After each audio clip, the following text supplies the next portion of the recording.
In standby mode, press and hold theme button for 2 seconds to enter DIY mode.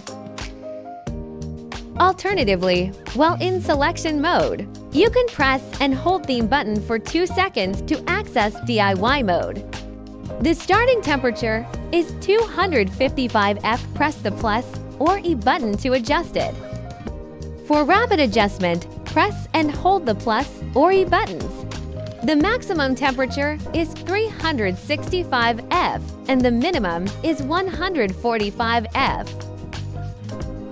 Press the power button to confirm and set the duration. After adjusting the temperature, proceed to set the time.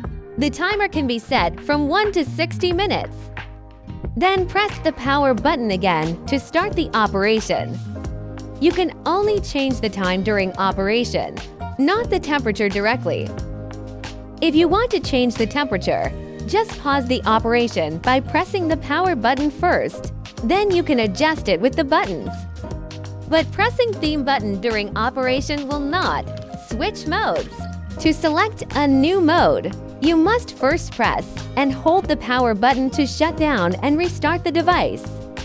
From standby mode, simply press theme button to select a different mode.